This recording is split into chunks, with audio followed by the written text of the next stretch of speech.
the last time. Sorry. Hi, guys. Hi, Sandy. Hi, Rosie. Sorry about that. I was chewing ice. Takes me a little bit. I don't got many teeth.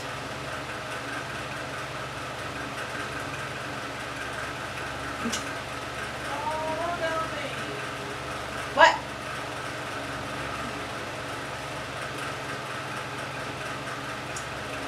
Today we are going to hear some of Stephen's speech. Remember, he was arrested yesterday, and we left off where they thought, when they looked at him, when the Sanhedrin looked at Stephen, he had the face of an angel. He looked to have the face of an angel. Well, now Stephen's going to go into answering their question by telling them a speech, giving them a speech, and we'll get to hear part of it today. So if you'd like to follow along, that will be Acts chapter 7, verses 1 through 29 in the New International Version.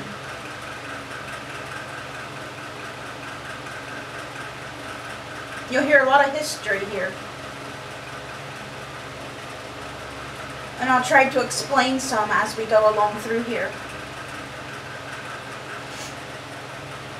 So let's jump right in. Rosie, I hope you're eating your ice like Aunt Misty. That was so cute. I so wished I could just grab her out of there and grab her and give her a hug and kiss. But I'd never want to let her go. Huh? I know it's not the Bible video, but I can't help it. She's just so adorable. Sure wouldn't let me give her back. He wouldn't let me give her back. He would hide her. He would say, no, I don't want to give her back. He'd want to, it's so cute, Sandy, because every time you tag Sherman a picture of Rosie, Sherman will grab his computer and he sits over there, and he's got a recliner over there, and he sits across the room from me. And he'll grab his computer and he'll turn it around and he'll say, look at her. Look at her. Look.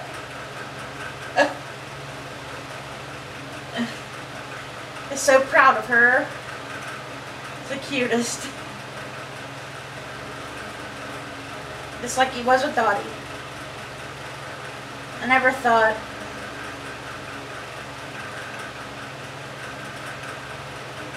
would have any joy after losing Dottie, but you and Rosie have brought a lot of joy to our life, Sandy. You really have.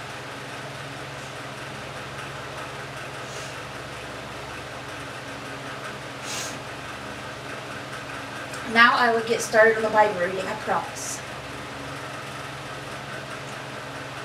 Stephen's speech to the Sanhedrin. Then the high priest asked Stephen, are these charges true? To this he replied, brothers and fathers, listen to me. The God of glory appeared to our father Abraham while he was still in Mesopotamia, before he lived in Haran. Leave your country and go. Leave your country and your people, God said, and go to the land I will show you. So he left the land and the Chaldeans and settled in Haran. After the death of his father, God sent him to this land where you are now living. He gave him no inheritance here, not even enough ground to set his foot on. But God promised him that he and his descendants after him would possess that land, even though at that time Abraham had no child. And Abraham was old in age. God spoke to him in this way. For 400 years your descendants will be strangers in a country not their own. And they will be enslaved and mistreated. But I will punish the nation they serve as slaves, God said, and afterward they will come out of that country and worship me in this place. Then he gave Abraham the covenant of circumcision, and Abraham became the father of Isaac, and circumcised him 8 days after his birth. Later, Isaac became the father of Jacob, which is one of the twins. Jacob got the blessing even though he was the younger of the twins, because Esau came first, but Jacob tricked me, remember, into getting the blessing. Jacob and Esau were the twins of Isaac and Rebekah. Later, Isaac became the father of Jacob, and Jacob became the father of the 12 patriarchs. Because the patriarchs were jealous of Joseph, their half-brother, because see, Jacob married sisters Leah and Rachel. He loved Rachel, but the girl's father tricked him into marrying his oldest daughter Leah first, even though Jacob worked to marry Rachel. He tricked him into marrying Leah. So then he had to work longer to get Rachel too. And he had 10 children with Leah, 10 sons. And he had 2 sons with Rachel. But he had just had 1 son with Rachel at this time, which was Joseph. And he loved Joseph the most. Joseph got a lot of attention. He was highly favored. And Joseph had a special gift from God. He could interpret dreams. And his half-brothers were really jealous of him. So they sold him as a slave into Egypt. But God was with him and rescued him from all of his troubles. But Joseph went through a lot before that happened. His faith was tested. He gave Joseph wisdom and enabled him to gain the goodwill of Pharaoh, king of Egypt. So Pharaoh made him ruler over Egypt and all his palace. Then a famine struck all Egypt and Canaan, bringing a great suffering, and our ancestors could not find food. When Jacob heard that there was grain in Egypt, he sent our forefathers on their first visit.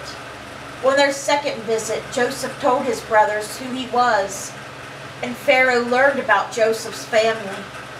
After this, Joseph sent for his father Jacob and his whole family, 75 in all. Then Jacob went down to Egypt, where he and our ancestors died. Their bodies were brought back to Shechem and placed in the tomb that Abraham had bought from the sons of Hamor at Shechem for a certain sum of money.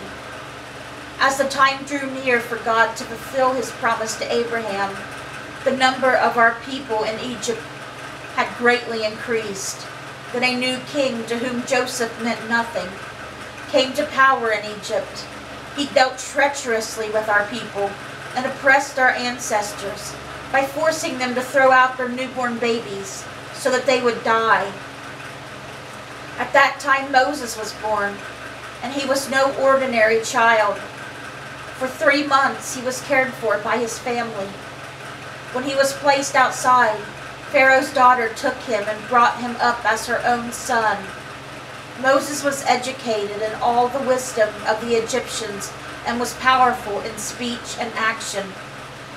When Moses was 40 years old, he decided to visit his own people, the Israelites. He saw one of them being mistreated by an Egyptian, so he went to his defense and avenged him by killing the Egyptian. Moses thought that his own people would realize that God was using him to rescue them, but they did not. The next day, Moses came upon 2 Israelites who were fighting. He tried to reconcile them by saying, "Men, you are brothers. Why do you want to hurt each other?"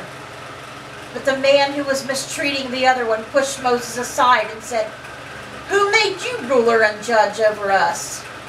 Are you thinking of killing me as you killed the Egyptian yesterday?" When Moses heard this, he fled to Midian, where he settled as a foreigner and had 2 sons. And that's where we're stopping with Acts chapter 7.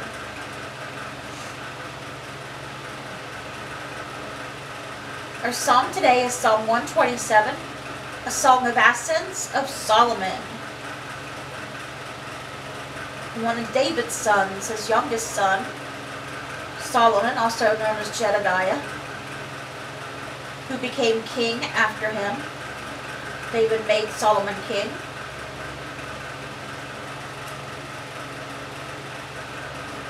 Unless the Lord builds the house, The builders labor in vain. Unless the Lord watches over the city, the guards stand watch in vain. In vain you rise early and stay up late, toiling for food to eat. For he grants sleep to those he loves. Children are a heritage from the Lord, offspring a reward for them. Like arrows in the hands of a warrior are children born in one's youth. Blessed is the man whose quiver is full of them. They will not be put to shame when they contend with their opponents in court. And that was Psalm 127, a song of ascents of Solomon. And our Proverbs today is Proverbs chapter 16, verses 28 through 30. A perverse person stirs up conflict, but a gossip separates close friends. A violent person entices their neighbor and leads them down a path that is not good. Whoever winks with their eye is plotting perversity. Whoever purses their lips is bent on evil. Okay, guys, that was our Bible reading for today. Let's get out our prayer books.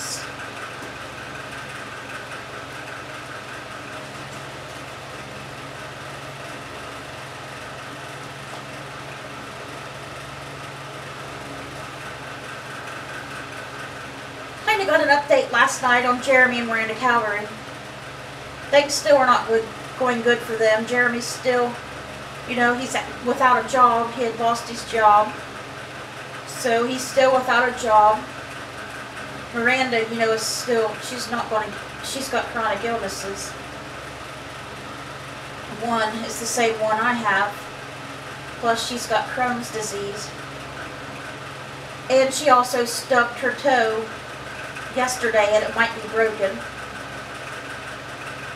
So they're getting a lot of bad luck here lately. So they need a lot of prayer. Please keep Sandy in prayer. She's had both her eye surgeries now. We want to pray that both her eyes do 100% better. We want to pray for Eric, that he's able to get the kidney that he needs. We need to pray for Macy, that her brain tumor, God does away with it. That when she goes back for her scan in July, that it won't even be there. And her headaches will be gone. We need to pray for Kenny Wellman that he gets a kidney.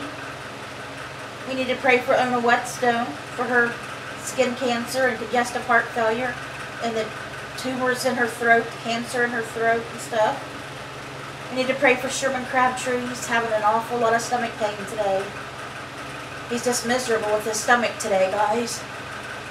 I gave him all the stomach medicine I could think to give him, and Pepto or nothing's working. And the doctor went to the doctor today and she gave him antibiotics and steroids for his stomach. And I think the antibiotics just made him sick to his stomach. But he ate with it like he was supposed to, but it still made him sick to his stomach. So he just feels miserable today. His EMG showed Sandy, April, Kelly. It showed that he's got carpal tunnel in the bottom part of his arm and his wrist. But the top part, they don't know what's going on with it, so they're going to send him for an x-ray to try to find out more. And they're sending him to a sports doctor. She told him there's 3 options. He can either suffer with it and be in pain the rest of his life, or get cortisone shots, which would be have the needle, the cortisone shots straight down in your wrist, or have to have surgery to get it fixed. And plus she wants him to wear the special wrist brace every night when he goes to bed and during the day as well. So he don't like wearing it because he don't like not being able to move his arm, but so that's what the EMG showed. for part of the arm. But his stomach's really messed up today. So please keep him in prayer. Please keep April and Linda Thacker in prayer. They both have a lot of health problems. And April, we want to pray for her to get her shots approved for her lungs. The insurance, is fighting to approve them. Sherman and I go through that a lot with our medicines. Certain ones. And it always seems like the ones you need the most is the ones they want to fight you on. We need to keep Christopher Sturback in prayer. Roy and Lori Mollett, they both have a lot of health problems. Barb Post, Joe Osborne, Melly Ramey, and Doris Thompson. Debbie Lee, she has a lot of health problems. Rhonda Karshner, Mom, she was here today. Cindy Welsh, she's got a major health issue right now, and the doctors can't get her back into August to do more on her that they need to do. Abby and Jimmy Myers, please keep them in prayer. Please keep Cindy in prayer. Cindy Welch. Please keep Tammy Ashworth in prayer and Rick Post in prayer. Okay, guys, that is our prayer request. Let's go to our homework. Today's the 9th. Okay, your question last night was, who is King Solomon's mother? And the answer you should have came up with for that one was Bathsheba. Bathsheba was King Solomon's mother. She was Uriah's wife. I could go into the whole story about that, but I won't. Because I don't want to make the video long for you guys, but I could tell you all about the story of her and David and how they came together. But she was another man's wife, and she ended up with King David. And then they had Solomon. After they lost their first son for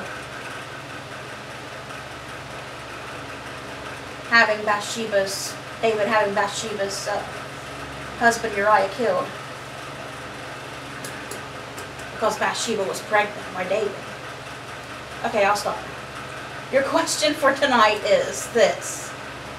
King David's daughter Tamar was raped and abandoned. Who done this to her? King David's daughter Tamar was raped and abandoned. Who done this to her? She was a very beautiful girl. And when she got into puberty, she really blossomed, and somebody always stalked her and wanted her badly, and they ended up talking her into coming into their room, and they ended up raping her, and they would not marry her. They abandoned her. So they said that they believe she never did get married because nobody would marry somebody that wasn't a virgin, even if it was the king's daughter. So that is your homework question for tonight. Who raped and abandoned King David's daughter Tamar?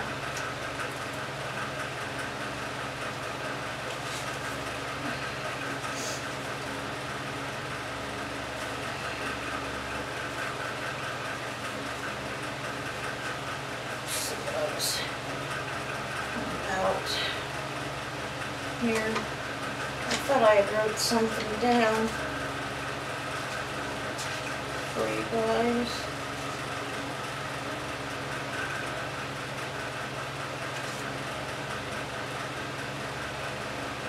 I did. I already started with it. Okay, guys, let's end in a prayer. Sure, we're not done. Okay, guys. Brother Jesus and Father, please watch over the people who are watching this video today. Please let it touch at least one of their hearts so that they'll share your word with someone else, and hopefully they'll share your word with someone else, and so on. Please watch over everyone on our prayer list. Please help them with their needs. We know that you know what their needs are more than we do, and you know what they need more than we do, and you know what's best for them. We don't, but you do. So your will be done as always, Father. And we love you, Father, and Brother Jesus with all of our hearts and souls. Amen. Amen. Okay, guys, that was everything. I hope you guys have a great rest of your day. Let's bring those souls to Jesus, and God willing, I'll see you guys again tomorrow with another Bible reading. Bye guys. God bless.